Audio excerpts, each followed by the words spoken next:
या बातमीपत्राचे प्रायोजक आहेत pro rich look skin and hair studio. नमस्कार, पोलीस माझा न्यूजच्या बातमीपत्रात आपलं मनापासून स्वागत। पाहूयात काही विशेष घडामोडी। नाशिकच्या उपनगर हद्दीमध्ये धाडसी घरफोडीची एक घटना घडलेली आहे। के.जे. मेहता शाळेजवळील दुर्वांकूर बंगल्यावर चोरट्यांनी डल्ला मारत सोने चांदीचे लाखो रुपयांचे दागिने लंपास केलेत। पहाटेच्या सुमारास घडलेल्या या घटनेमुळे परिसरात भीतीचं वातावरण पसरलेलं आहे।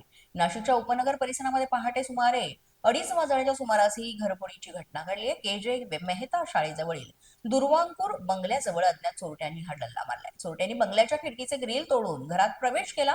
घरफोडीची संपूर्ण घटना सीसीटीव्ही कॅमेऱ्यातही कैद झाली असून त्याच्या आधारे पोलिसांकडून आता तपास सुरू आहे। या घटनेची माहिती मिळताच उपनगर पोलीस तात्काळ घटनास्थळी दाखल झाले। त्याचबरोबर श्वान पथक फॉरेन्सिक टीमनं पंचनामा करीत महत्त्वाचे पुरावे गोळा केलेत।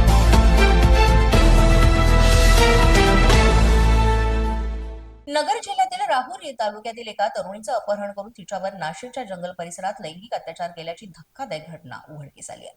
5 दिवस संबंधित तरुणीला जंगलात डांबून ठेवल्याची माहिती सुद्धा समोर आली आहे। पोलिसांनी तातडीनं कारवाई करत तरुणीची यामधनं सुटका केली असून 3 आरोपींना या प्रकरणात अटक करण्यात आली आहे।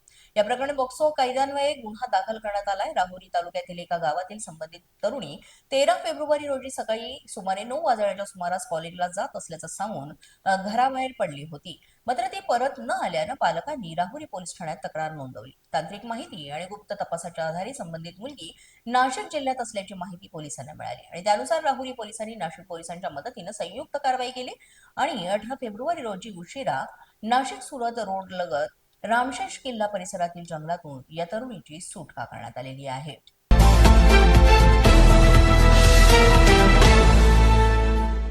नाशिक जिल्ह्यातील पिंपळनेर परिसरामध्ये लग्न समारंभादरम्यान झालेल्या वादातून हाणामारीची गंभीर घटना घडली आहे। या हाणामारीमध्ये 3 जणांचा मृत्यू झाल्याची माहिती समोर आली असून काही जण यात जखमी झालेत।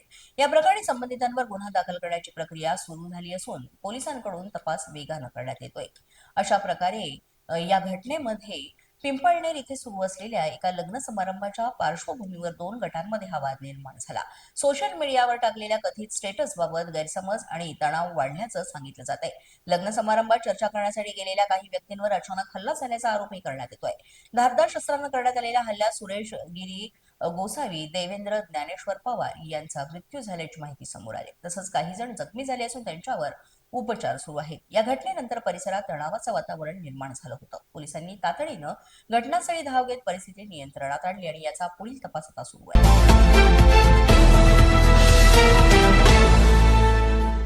पोलीस माझा न्यूजच्या बातमीपत्रात वेळ झाली का छोट्याशा विश्रांतीची। पाहत रहा पोलीस माझा। या बातमीपत्राचे प्रायोजक आहेत pro rich look skin and hair studio. विश्रांतीनंतर पुन्हा एकदा पोलीस माझा न्यूजच्या बातमीपत्रात आपलं मनापासून स्वागत। बातमी नागपूर इथून आहे। नागपूर मधून एक धक्कादायक बातमी समोर येते। एक 4 वर्षाचा मुलगा हा रात्रभर अंगणवाडीच्या खोलीमध्ये बंद झाल्याचा प्रकार उघडकीस आलेला आहे। तो रात्रभर तिथे कोंडला गेला होता। खापरगेडा परिसरातील बोरकर लेआउट येथे ही घटना घडली। सुदैवानं सकाळी खोली उघडल्यानंतर मुलगा तिथे सुरक्षित अवस्थेत सापडला। नागपूर जिल्ह्यातील खापरखेडा परिसरातील बोरकर लेआउट मधील अंगणवाडीतला हा प्रकार आहे। हिमांशू बागडे असं या 4 वर्षीय चिमुकल्याचं नाव आहे। खेळता खेळता तो अंगणवाडीच्या मागील बाजूस असलेल्या एका खोलीत गेला आणि तिथेच तो झोपून गेला। मात्र कर्मचाऱ्यांनी नीट तपासणी न करता खोलीला कुलूप लावलं। संध्याकाळपासूनच मुलगा बेपत्ता असल्याच्या चर्चेला उधाण आलं।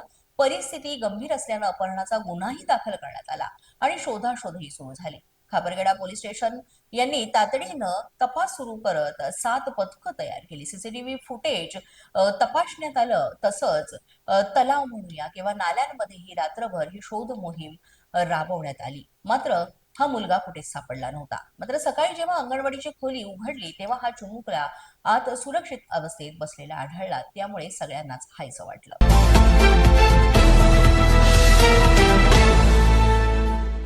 अजित पवार यांच्या विमान अपघात प्रकरणावरून राजकीय वातावरण सध्या चांगलंच तापलं असताना आता केंद्रीय नागरी उड्डाण मंत्रालयानं अधिकृत स्पष्टीकरण दिलंय. आमदार रोहित पवार यांनी उपस्थित केलेल्या प्रश्नांना उत्तर देत मंत्रालयानं चौकशीचा प्राथमिक अहवाल 30 दिवसात सादर केला जाईल अशी माहिती दिली आहे. अजित पवार यांच्या विमान अपघाताची चौकशी नियमानुसार सुरू असून तपास पूर्णपणे तांत्रिक आणि पुराव्यांवर आधारित असल्याचं नागरी उड्डाण मंत्रालयाने स्पष्ट केलंय. या अपघातानंतर 4 फेब्रुवारी रोजी संबंधित यंत्रणेकडून ऑडिट करण्यात आलं असून त्याचा अहवाल लवकरच सादर केला जाणार आहे. या घटनेनंतर विमानाचे अवशेष तसंच देखभाल आणि दुरुस्ती नोंदीची पद्धतशीर तपासणी सुरू आहे. डिजिटल फ्लाईट रेकॉर्डर दिल्लीमध्ये डाउनलोड करण्यात आला असून कॉकपिट व्हॉइस रेकॉर्डर मात्र नुकसानग्रस्त असल्याची माहिती सुद्धा देण्यात आली आहे.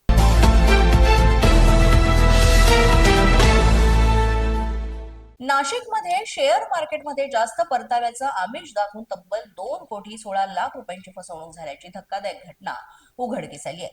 दरमहा 20 ते 30% परतावा देण्याचं आश्वासन देत 5 गुंतवणूकदारांना जाळ्यात ओढण्यात आलंय. या प्रकरणी सायबर पोलीस ठाण्यात गुन्हा दाखल करण्यात आला असून पुढील तपास सुरू आहे. नाशिक शहरात ऑनलाईन गुंतवणुकीच्या नावाखाली मोठी फसवणूक झाल्याचा हा प्रकार आहे. एका अज्ञात व्यक्तीनं शेअर बाजारात त्यांच्या कंपनीमार्फत गुंतवणूक केल्यास दरमहा 20 ते 30% नफा मिळेल असं आमिष दाखवलं. तक्रारदाराला एका वेबसाईटची लिंक पाठवून लॉग इन आयडी आणि पासवर्ड देण्यात आला. त्यानंतर वारंवार संपर्क साधत विशिष्ट बँक खात्यामध्ये पैसे जमा करण्यास सांगण्यात आलं. त्यानंतर 3 नोव्हेंबर 2025 ते 10 फेब्रुवारी 2026 या कालावधीमध्ये तक्रारदारासह 5 जणांकडून विविध खात्यांमध्ये ऑनलाईन पद्धतीने एकूण 2,16,47,500 रुपये जमा करून घेण्यात आले. गुंतवणूकदारांना सुरुवातीला बनावट नफा दाखवण्यात आला.